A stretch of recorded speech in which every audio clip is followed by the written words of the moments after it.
दोस्तों, ये अंतरिक्ष है और आपका इंटरनेशनल स्पेस स्टेशन पर स्वागत है। आज की इस वीडियो में आप जानेंगे कि कैसी होती है स्पेस में एस्ट्रोनॉट्स की जिंदगी। स्पेस या फिर अंतरिक्ष की दुनिया रहस्यों से भरी दुनिया है। इन रहस्यों से पर्दा उठाने के लिए हमारे साइंटिस्ट एस्ट्रोनॉट्स को स्पेस में भेजते हैं और ये सिलसिला एस्ट्रोनॉट यूरी गागरिन के साल 1961 में स्पेस में जाने के बाद शुरू हुआ। दोस्तों, स्पेस हमारी पृथ्वी जैसा बिल्कुल भी नहीं है और इसीलिए इसमें कोई शक नहीं कि स्पेस में गए एस्ट्रोनॉट्स की लाइफ काफी चैलेंजिंग होती है। वहाँ ना कोई एटमॉस्फेयर है और ना ही सांस लेने को ऑक्सीजन।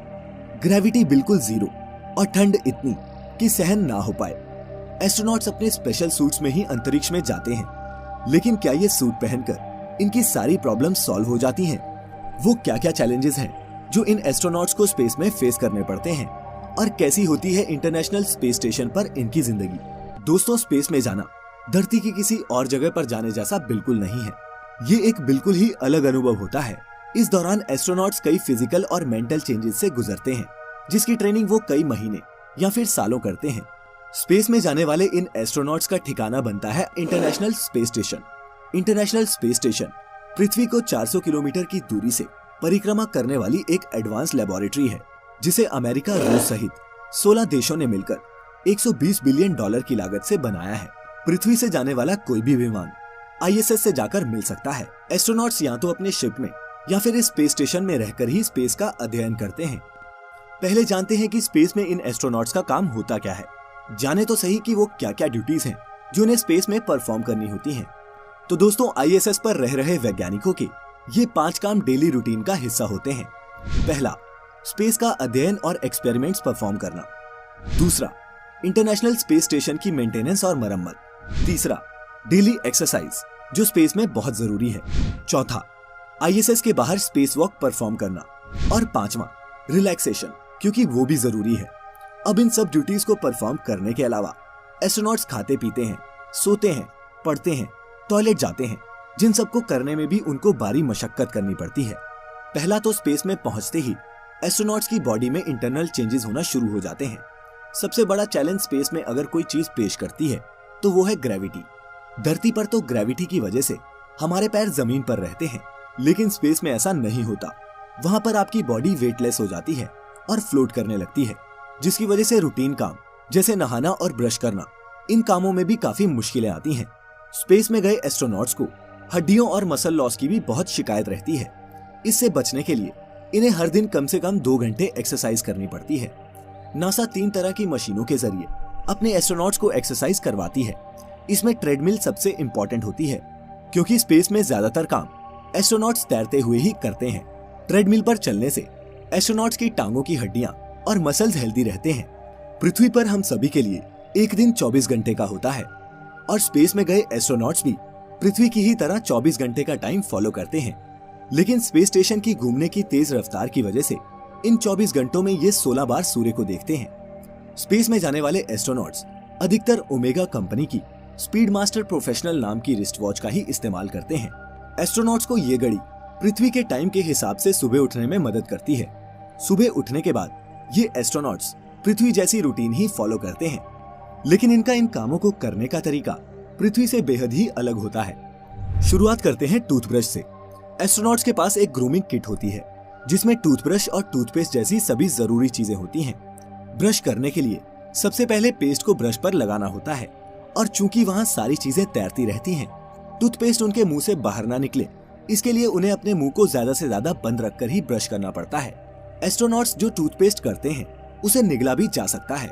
फिर ब्रश करने के बाद अपने मुंह को साफ करने के लिए वो वाटर किट और वेट वाइप्स का इस्तेमाल करते हैं। अब बात करते हैं टॉयलेट की। बिना ग्रेविटी वाली जगह में टॉयलेट का इस्तेमाल भी अलग तरीके से होता है। सिंपल भाषा में कहें तो यूरिन के लिए बाथरूम में एक पाइप लगी होती है और नंबर 2 के लिए बाथरूम में एक बहुत ही छोटी सी सीट होती है, जिसमें एक सक्शन ट्यूब फिटेड होता है। इस सीट में एस्ट्रोनॉट्स खुद को सही से फिट करके इसका इस्तेमाल करते हैं। सफाई के लिए टॉवल या नैपकिन का इस्तेमाल होता है। एस्ट्रोनॉट्स के ह्यूमन वेस्ट को स्पेस में नहीं फेंका जाता, बल्कि पैक कर वापस धरती पर लाया जाता है, जहां लाकर उसे जला दिया जाता है। बात करें नहाने की, तो स्पेस में नहाने के लिए एस्ट्रोनॉट शावर के नीचे एक बड़े से बैग में खड़े होकर नहाते हैं। वे पहले शैम्पू को अच्छी तरह से बॉडी पर मलते हैं और इसके बाद वे स्पंज या फिर कपड़े से शैम्पू और पानी पोंछते हैं ताकि वे इधर उधर बिखरे नहीं। शुरुआती स्पेस मिशंस के दौरान एस्ट्रोनॉट्स यूरिन को ओपन स्पेस में फेंक दिया करते थे, लेकिन अब एस्ट्रोनॉट्स का यूरिन भी फिल्टर होकर फिर से स्टेशन के ड्रिंकिंग वाटर सप्लाई में डाल दिया जाता है। स्पेस स्टेशन पर किसी भी चीज को वेस्ट नहीं किया जाता। आखिरकार इसे हफ्ते के 7 दिन और 2400 घंटे इसमें रहने वाले एस्ट्रोनॉट्स को साफ पानी, हवा और पावर प्रोवाइड जो करनी होती है। सुबह फ्रेश होने के बाद ये एस्ट्रोनॉट्स ब्रेकफास्ट करते हैं। नाश्ते में यहाँ भी घर की तरह ही किचन ब्रेड होता है। यहाँ खाने की सारी चीजें डिहाइड्रेटेड फॉर्म में ही होती हैं ताकि वो लंबे समय तक खराब ना हो सके। आमतौर पर खाने में अंडे, मीट, ब्रेड और सब्जियां होती हैं। ये specially graded food items Japan, रूस और अमेरिका में ही तैयार किए जाते हैं। खाने के बर्तन भी खास तरह के होते हैं ताकि जीरो ग्रेविटी में कांटे और चम्मच उड़कर किसी की आंख में न घुस जाएं। इसके बाद एस्ट्रोनॉट्स अपने कंप्यूटर और इक्विपमेंट को चेक करते हैं। लेनोवो का थिंकपैड ऐसा इकलौता लैपटॉप है जिसे इंटरनेशनल स्पेस स्टेशन में इस्तेमाल करने की अनुमति है। इसके बाद धरती से संपर्क करके मिशन के बारे में चर्चा या फिर आगे की प्लानिंग की जाती है। अमेरिका, चीन और रूस ने इतिहास में कई एंटी सैटेलाइट मिसाइल्स छोड़कर कई सैटेलाइट्स को तबाह किया है, जिनका कचरा आज भी अर्थ के ऑर्बिट में घूम रहा है। कई बार मलबे के इन टुकड़ों से आईएसएस को नुकसान भी पहुंचता है। ऐसी सिचुएशंस में स्पेस सूट पहनकर एस्ट्रोनॉट्स स्पेस स्टेशन से बाहर निकलकर इस लैब की मरम्मत करते हैं। जब एस्ट्रोनॉट अपने शिप से बाहर निकलकर ओपन स्पेस में जाते हैं तो उसे स्पेस वॉक कहते हैं। दिन भर के काम और एक्सरसाइज करने के बाद डिनर करके रात 9:30 से 10:30 बजे तक एस्ट्रोनॉट्स अपने अपने स्लीपिंग पॉड्स में जाकर सो जाते हैं और फिर अगले दिन भी वो इसी सेम रूटीन को फॉलो करते हैं। ये पॉड्स कैप्सूल जैसे होते हैं जिसमें एस्ट्रोनॉट्स स्लीपिंग बैग के अंदर आराम से सो सकते हैं। एस्ट्रोनॉट्स इन्हीं पॉड्स में अपनी पर्सनल चीजें, लैपटॉप और किताबें वगैरह रखते हैं। वहीं स्पेसक्राफ्ट में एस्ट्रोनॉट्स खुद को शिप के किनारे बांधकर सोते हैं। ये इसलिए होता है ताकि वो अपने शरीर को एक जगह पर रख सके। सोने से पहले स्पेसक्राफ्ट की वेंटिलेशन को भी इस तरह से बैलेंस किया जाता है ताकि नींद के दौरान वहाँ कार्बन डाइऑक्साइड का लेवल ज्यादा ना हो जाए। स्पेस में एस्ट्रोनॉट्स उल्टे होकर सोएं या सीधे होकर, इनको कोई भी सेंसेशन नहीं होती। सिर्फ देखने वालों को ही पता लगता है कि सामने वाला इंसान सीधा है या फिर उल्टा। काम के अलावा स्पेस स्टेशन में काफी फन और मस्ती भी होती है, जिसका एक्सपीरियंस दुनिया में बेहद ही कम लोगों को है। दोस्तों, अगर ये सब देखकर आप भी ये सोच रहे हैं कि काश आप भी स्पेस और इंटरनेशनल स्पेस स्टेशन को एक्सपीरियंस कर पाते, तो हम आपको बता दें कि आने वाले टाइम में शायद आपका ये सपना भी सच हो जाए, क्योंकि कई प्राइवेट कंपनीज तेजी से स्पेस टूरिज्म की फील्ड में अपने कदम बढ़ा रही हैं।